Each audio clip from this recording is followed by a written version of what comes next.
नमस्कार दोस्तों, कैसे हैं आप सब। मैं तरुण कुमावत स्वागत करता हूं आपका अपने YouTube channel Father's Education Institute पर। काफी टाइम बाद मिल रहे हैं देखो। तो आज ज्यादा टाइम खराब नहीं करेंगे, अपन अपने पोलिनोमियल वाले चैप्टर पे जो बात कर रहे थे उसी पे बेस्ड जो अच्छे क्वेश्चंस हैं, जो एग्जाम की दृष्टि से वेरी वेरी इंपॉर्टेंट है, एग्जाम में पूछे जाते हैं, उसी टाइप का क्वेश्चन आज मैं फिर आपके लिए लेके आया हूं। और आज का पहला क्वेश्चन आपके लिए बोर्ड पर ये रहा। क्वेश्चन अपने पास, find all the zeros of 2x की power 4 minus 3x की power 3 plus 6x minus 2 if it is given that two of its zeros are minus root 2 and root 2। तो देखो अपने पास पोलिनोमियल क्या दिया हुआ है बेटा। पोलिनोमियल पहला क्वेश्चन अपना दिया हुआ है पोलिनोमियल 2x की पावर 4 माइनस 3x की पावर 3 प्लस 6x माइनस 2 और टू जीरोस अपने को यहां पर गिवन है और बाकी के जीरोस अपने को फाइंड करने हैं। तो माइनस रूट 2 दिया हुआ है और एक प्लस रूट 2 दिया हुआ है। तो देखो बेटा ध्यान से समझना है अपने को। क्वेश्चन वेरी वेरी इंपॉर्टेंट है, अच्छा क्वेश्चन है, इजी क्वेश्चन है। ध्यान से देखोगे, ध्यान समझोगे तो इस टाइप के सारे क्वेश्चन आप लोग कवर अप कर सकते हो। तो सबसे पहले देखो अपने पास जो दो जीरोस अपने को दिए हुए हैं, इन दो जीरोस को आपको एक्स में ले लेना है। तो लेट बी जीरोस आर, क्या लिखोगे, लेट बी जीरोस आर, एक तो प्लस में है तो देन एक्स प्लस रूट 2 हो जाएगा, दूसरा माइनस में है तो एक्स माइनस रूट 2 हो जाएगा। अब क्या करना है आप लोगों को, यहाँ पर x प्लस रूट 2 और x माइनस रूट 2 का मल्टीप्लीकेशन करना है। दोनों टर्म्स का मल्टीप्लीकेशन कैसे करोगे, पहले ये x पूरी टर्म से मल्टीप्लाई होगा आगे वाली से, फिर ये जो आपका इसी टर्म का प्लस रूट 2 है, देखो अगर प्लस में होगा तो प्लस में लिख लेना, माइनस में होगा तो माइनस में लिख लेना, ये आगे वाली पूरी टर्म से क्या कर लेगा, मल्टीप्लाई कर लेगा। अब देखिए x into x x square minus root 2x plus root 2 को x मल्टीप्लाई किया, root 2x plus minus minus root 2 into root 2 कितना हो जाएगा 2, तो minus root 2x plus root 2x cancel out. अपने पास क्या आ गया, एक्स स्क्वायर माइनस 2। अब ये जो एक्स स्क्वायर माइनस 2 अपने पास है, इस एक्स स्क्वायर माइनस 2 से अपने को ये जो पोलिनोमियल अपने को गिवन है इसको डिवाइड करना है। डिवाइड करने के बाद जो अपने पास आंसर आएगा, जो रिमाइंडर बचेगा, जो आंसर में अपने पास बचेगा उसका अपने को क्या करना है, फैक्टर करना है। मिडिल टर्म स्प्लिटिंग करके आप लोग फैक्टर कर सकते हो और आप अपने जीरोस फाइंड आउट कर सकते हो। तो ध्यान से देखिए, एक्स स्क्वायर माइनस 2 की बात कर रहा हूं मैं यहां पर। तो एक्स स्क्वायर माइनस 2 से अगर मैं इस पोलिनोमियल को डिवाइड करता हूं, पोलिनोमियल मेरे पास है 2x की पावर 4 माइनस 3x की पावर 3 प्लस 6x माइनस 2। तो देखो इस डिवाइड को करने के लिए आपको ध्यान रखना है, सबसे पहली बात जो डिवाइड कर रहे हो ये सारा मटेरियल आपको साइड में रखना है, मतलब कॉपी के लास्ट में करना है, जहां रेफर आप करते हो फ्रंट में आप लोगों को ये चीज नहीं करनी है। एक्स स्क्वायर माइनस 2 आपने साइड में लिख लिया। सबसे फर्स्ट टर्म चेक करो क्या है, 2x की पावर 4 या वॉटेवर जो भी फर्स्ट टर्म हो वो आप लोगों को बनानी है वहां पर। तो 2x की पावर 4 बनानी है, तो यहां मैं देख पा रहा हूं मेरे पास तो x की पावर 2 ही है, मतलब 2 ही है सिर्फ x। मुझे कितने चाहिए, पावर 4 चाहिए, तो पावर 4 चाहिए तो मैंने इसको एक्स स्क्वायर से मल्टीप्लाई कर लेना है। यानी कि मेरी बात समझ रहे हो ना आप लोग, मुझे यहां पर एक्स स्क्वायर से मल्टीप्लाई कर लेना है। तो x square into x square कितना हो जाएगा, एक्स की पावर 4। अब क्या बच रहा है, एक 2 और चाहिए, तो 2 और से मल्टीप्लाई कर लो। 2x स्क्वायर को एक्स स्क्वायर से मल्टीप्लाई करता हूं तो क्या 2x की पावर 4 बन गई क्या, यही तो मुझे चाहिए था, क्योंकि बाद में मैं साइन चेंज करूंगा तो ये टर्म कट जाएगी। लेकिन जो बाहर वाली टर्म है वो अंदर वाली दूसरी टर्म से मल्टीप्लाई होगी, माइनस है ये माइनस लगा दिया, 2x स्क्वायर को 2 से मल्टीप्लाई किया कितना आ गया, 4x स्क्वायर आ गया। सेम टर्म मुझे यहाँ नोट कर देनी है, 2x की पावर 4 और एक्स स्क्वायर की टर्म मेरे पास यहाँ पर कहीं भी नहीं है, तो ये एक्स स्क्वायर की टर्म मैं साइड में यहां लिख देता हूं। लिख दी मैंने टर्म, कोई दिक्कत नहीं है। तो माइनस वाला किसका हो जाएगा, प्लस का, और प्लस वाला किसका हो जाएगा, माइनस का। यहां ये टर्म क्या हो गई, कैंसिल आउट हो गई। अब देखो पहले आएगी पावर 3 की टर्म, फिर पावर 2 की टर्म, फिर 1 टर्म और फिर कांस्टेंट टर्म, क्योंकि मैक्सिमम पावर पहले, फिर उससे छोटी, फिर उससे छोटी, एंड देन कांस्टेंट टर्म पे अपन अप्लाई करेंगे। तो पहले आ गई माइनस 3x की पावर 3, फिर आ गया 4x स्क्वायर, फिर प्लस 6x माइनस 2। अब देखो वापस वही काम करना है, एक्स स्क्वायर माइनस 2 मेरे पास ऑलरेडी है, तो यहां पर देखिए मुझे क्या करना है, x की पावर 3 चाहिए, मेरे पास कितना है, स्क्वायर है, तो एक x और चाहिएगा मुझे मल्टीप्लाई में, तो पावर कितनी कर देगा ये, x की पावर 3 कर देगा। अब और क्या चाहिए मुझे, -3 और चाहिए, तो -3 और से मल्टीप्लाई कर लो, कितना बन गया, -3x square, and then minus minus क्या हो गया, प्लस 3 2 जा 6x। ये टर्म सेम एज यहां लिखो, 3x की पावर 3 के लिए 3x की पावर 3, और x की टर्म के नीचे मैंने लिख देना है x की टर्म, प्लस वाला माइनस, माइनस वाला प्लस, ये कैंसिल आउट। अब पहले एक्स स्क्वायर की टर्म एंड देन देखो ये प्लस की ये माइनस की साइन टर्म कैंसिल आउट हो जाएगी ना, फिर मेरे पास क्या आ जाएगा -2। अब ध्यान दीजिए वापस मुझे यहां पर देखो स्क्वायर की टर्म है, स्क्वायर की टर्म है, मतलब अभी भी डिवाइड हो सकता है। अगर यहां पर एक्स की टर्म आ जाती तो मैं डिवाइड नहीं कर सकता था, क्योंकि टर्म हो जाती छोटी, और छोटी टर्म में डिवाइड होना पॉसिबल नहीं हो पाता हो। देखो हो जाता है क्योंकि वो न्यूमेरिकल डिजिट होती है, वहां पर 0 पॉइंट करके मैं डिवाइड कर सकता हूं, या तो सर्टेन आ जाएगा या फिर पॉइंट में डिवाइड चलता रहेगा, ठीक है। लेकिन इन टर्मों में मुझे क्या ध्यान रखना है, अगर पावर यहां पर सिंगल एक्स है और एक्स स्क्वायर से डिवाइड कर रहा हूं, या फिर एक्स स्क्वायर है एक्स क्यूब से डिवाइड कर रहा हूं, तो वो डिवाइड नहीं हो सकता, फिर आपको यहीं छोड़ना पड़ेगा उसको। बात समझ में आ रही? तो ध्यान दीजिए एक्स स्क्वायर -2 ऑलरेडी मेरे पास है, मुझे क्या चाहिए, एक्स स्क्वायर ऑलरेडी है मेरे पास, क्या चाहिए 4 और चाहिए, 4 से मल्टीप्लाई किया तो क्या बन गया 4x स्क्वायर माइनस 4 2 जा 8 बन गया। अब देखिए 4x स्क्वायर ऐसे कैसे, और माइनस ये 8 आपका ऐसे कैसे, माइनस वाली टर्म किसकी हो गई, प्लस की, प्लस वाली हो गई माइनस की, कैंसिल आउट। 8 में से 2 माइनस किया तो कितना बच गया, 6 बच गया। अब देखिए अपन ने किस किस से डिवाइड किया, पहले 2x स्क्वायर से, नाउ -3x से, और प्लस 4 से, ठीक है। पहले 2x स्क्वायर से, फिर -3x से, और फिर प्लस 4 से। इतना काम कर दोगे, उसके बाद आप ध्यान दीजिए अपने को क्या करना है।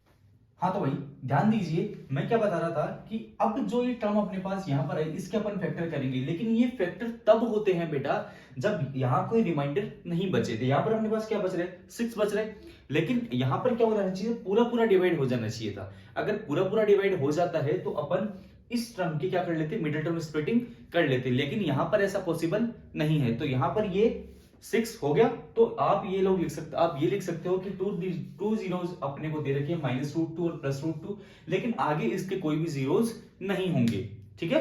तो यहां इस क्वेश्चन को अपने को छोड़ना था। देखो क्वेश्चन में क्या किया था अपन ने, एक px अपने को दिया हुआ था, 2 जीरोस अपने को दिए हुए थे, लेट बी जीरोस क्या ले लिया, x+√2 x -√2, एक प्लस में एक माइनस में ऑलरेडी था, दोनों का मल्टीप्लाई किया, मेरे पास आ गया x² - 2 से मुझे इस पॉलिनोमियल को क्या करना था, डिवाइड करना था। डिवाइड करने के लिए सबसे पहले मैंने क्या किया, x² - 2 को साइड में लिखा, पहले ये देखा कि फर्स्ट टर्म क्या है, 2x⁴ है, मेरे पास देखा क्या है, मेरे पास स्क्वायर की टर्म है, 2 और चाहिए तो 2 और से मल्टीप्लाई किया, 2 भी चाहिए तो 2 से भी मल्टीप्लाई कर दिया।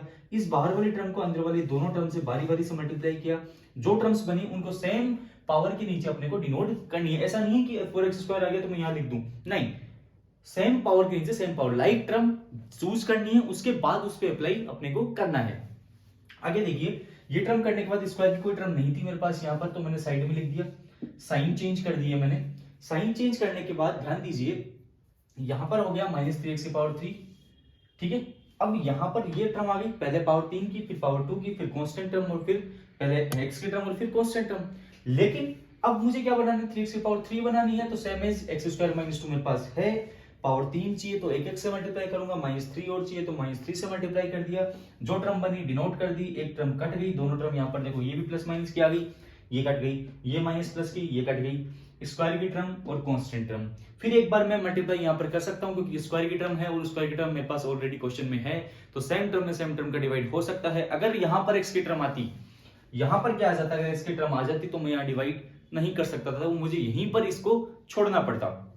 हालांकि छोड़ना तो भी पड़ रहा है क्योंकि रिमाइंडर अपने पास बच रहा है, जो कि नहीं बचना चाहिए था। अगर ये बच रहा है तो यहां पर आप इस चीज के फैक्टर नहीं कर सकते, क्योंकि कोई फैक्टर वैलिड बनेगा ही नहीं, ठीक है। तो कुछ इस टाइप का क्वेश्चन है तो आप लिख सकते हो कि √2 और -√2 ऑलरेडी एक फैक्टर है, तो बाकी और अदर फैक्टर इसके नहीं हो सकते। देखो बेटा मैं आप लोगों को काफी बार समझा चुका हूं कि समय कम है और मेहनत अब अपने को ज्यादा करनी है। डेट सबके पास है, सबके सब्जेक्ट की डेट सब लोगों को पता है, कब कौन सा पेपर है कौन सा पेपर नहीं है, और बीच में कितना गैप है, लेकिन आपके पास उन टाइम गैप को कवर करके उन टॉपिक्स को क्लियर करना है, पूरी बुक का आपको रिवीजन करना है, और इतना शानदार रिवीजन करना है कि कहीं से कोई भी चीज आपकी छूटे नहीं। तो पढ़ाई में लग जाओ, टाइम कम है और पढ़ना ज्यादा है। मैं बार बार आप लोगों को समझा रहा हूं कि देखो ये समय ऐसा है कि आपका एक एक टाइम जो आप लोग इधर उधर घूमने में फिरने में या फिर कि दोस्तों के साथ जाने में खराब कर रहे हो, इसको बिल्कुल बंद कर दो। ये काम आप लोगों के पास एग्जाम के बाद बचेगा टाइम, वहां आप लोग ये कर सकते हो, आपको कोई कुछ नहीं बोलेगा। लेकिन अभी आपका मेन फोकस होना चाहिए अपनी एग्जाम पे, अपनी स्टडी पे। जितना ज्यादा टाइम हो सके उतना टाइम अपने को पढ़ाई पे देना है। सोना कम है, पढ़ना ज्यादा है। क्योंकि देखो जिस टाइप से आप इस बॉडी को रूटीन में बनाओगे ना वैसे बन जाएगी। क्योंकि ऐसा तो है नहीं अपन 40-50 साल के हो गए भाई काम कम होता है, या फिर ठीक है 5-6 घंटे काम किया, बॉडी को रेस्ट चाहिए, ऐसा कुछ नहीं है। आप चाहो तो 12 घंटे पढ़ाई कर सकते हो आराम से, लेकिन वो रूटीन बनाना पड़ेगा। एक साथ मैं कहूँ 12 घंटे पढ़ दो, नहीं पढ़ा जाएगा आपसे, क्योंकि रूटीन ही नहीं, कभी बैठा ही नहीं आप लोगों ने। कभी आधे घंटे, 1 घंटे, 2 घंटे से ज्यादा घर वाले चिल्ला चिल्ला के कह दिए 2 घंटे, 2.5 घंटे बैठ गए, उससे ज्यादा फिर कभी बैठे ही नहीं। फिर नहीं नहीं अब नहीं बैठा जाएगा मेरे से, अब तो 10-5 मिनट में घूमूंगा, उसके बाद ही मैं पढ़ाई करूंगा। नहीं, ऐसा कुछ नहीं है। 2-5 मिनट का ब्रेक लो, 40-45 मिनट पढ़ो, फिर 2-5 मिनट का ब्रेक लो, फिर पढ़ाई करो। और एक रूटीन, एक मतलब एक फिक्स अपना टारगेट चूज कर लो कि इतनी देर मेरे को पढ़ाई करनी है और मैं तब तक नहीं उठूंगा जब तक इतना काम मैं, या इतने 2 चैप्टर का रिवीजन करना है, ये रिवीजन करके मैं और दूसरा काम करूंगा। फिर ये जब तक नहीं कर लेता तब तक उठूंगा नहीं मैं, नहीं कोई काम करूंगा, नहीं कुछ और करूंगा। पहले मेरा काम पढ़ाई का है, जितना काम मैंने टारगेट चूज कर रखा है आज मेरे को उतना काम कर लेना है, उसके बाद ही मैं कोई काम करूंगा आगे। बात समझ में आ गई? इसी बात पे मेरे को एक बात याद आई। मैंने एक चीज देखी थी, उसमें मैंने देखा था कि मतलब एक संत थे, उन्होंने बहुत शानदार बात कही, मोटिवेशनल बात है, अच्छी चीजें जाननी चाहिए। क्योंकि गूगल पे सब मिलते हैं, लेकिन बकायदा फालतू चीजों के आप लोग अच्छी चीजों को अपने अंदर इन्वॉल्व करो। ठीक है?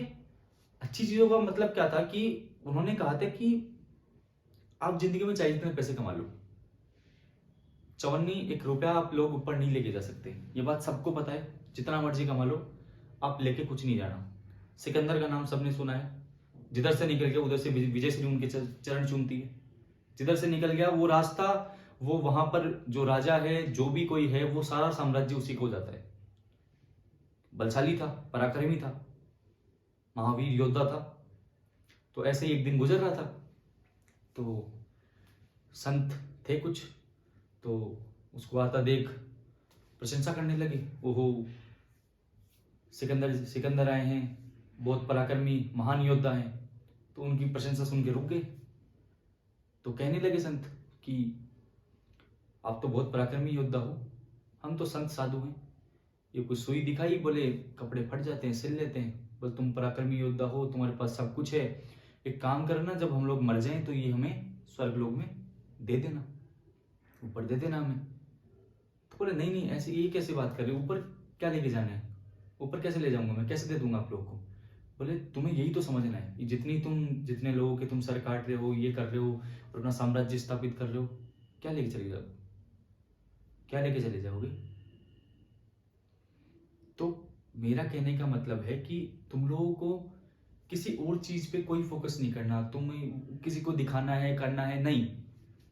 तुम ये सोचो कि मैं 80-85% ला रहा हूं, मेरे घर वाले उससे खुश हैं, बाहर मोहल्ले वाले हैं खुश है, ठीक है। तो अगर कई बच्चे होते हैं कि सर ज्यादा नहीं पढ़ा जाता तो मैं ठीक है पास हो जाऊंगा, लेकिन एटलीस्ट तुम उतना एफर्ट्स तो करो तुम्हारे लिए कि तुम्हारे घर वाले तुमसे खुश रहें, बाहर का माहौल है वो ठीक रहे तुम्हारे लिए, ठीक है। या फिर तुम दोस्तों में उठते बैठते हो, वहां तुम्हारी थोड़ा सा स्टैंडर्ड मेंटेन बनाए रखो।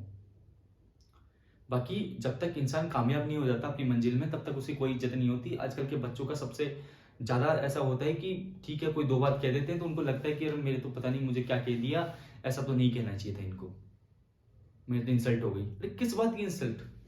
तुम स्कूल में जाते हो, क्लास में 2 बात कोई चीज समझ में नहीं है, टीचर से पूछने में झिझकते हो कि पूछ लूंगा बच्चे हंसेंगे। अरे तो हंसे लेने तो उनसे तुम्हें कोई मतलब नहीं है।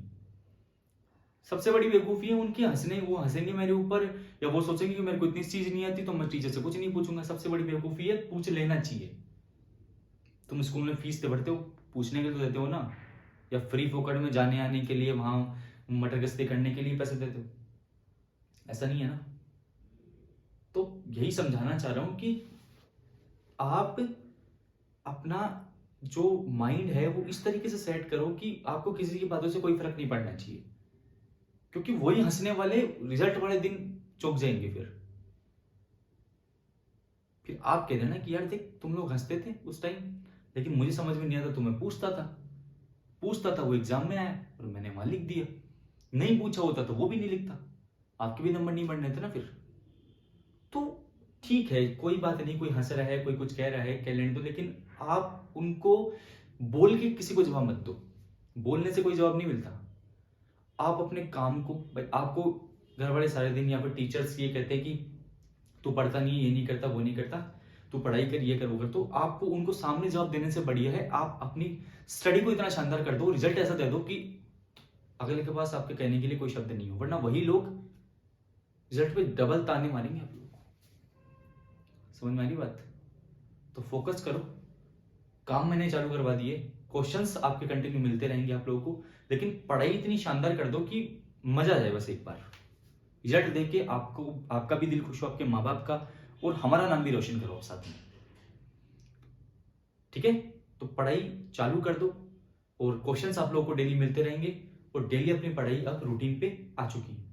ठीक है, तो डेली वीडियोस देखते रहिए, क्वेश्चंस करते रहिए, मैं सारी बातें आप लोगों को बताता हूँ, कहाँ से पढ़ना है, कहाँ से नहीं पढ़ना, तो पुटअप करते रहिए, और हर एक चीज का एक टाइम टेबल फिक्स कर लीजिए, हर एक सब्जेक्ट का टाइम टेबल फिक्स कर लीजिए, कितनी देर पढ़ाई करनी है, कौन सा सब्जेक्ट पढ़ाई करनी है, ये सारा शेड्यूल बना के रखो, उस शेड्यूल पे काम करो। ठीक है, इतना काम आप लोगों को कीजिएगा, और नेक्स्ट अपन बात करेंगे अगले क्वेश्चंस पे अगली वीडियो में। ठीक है, थैंक यू।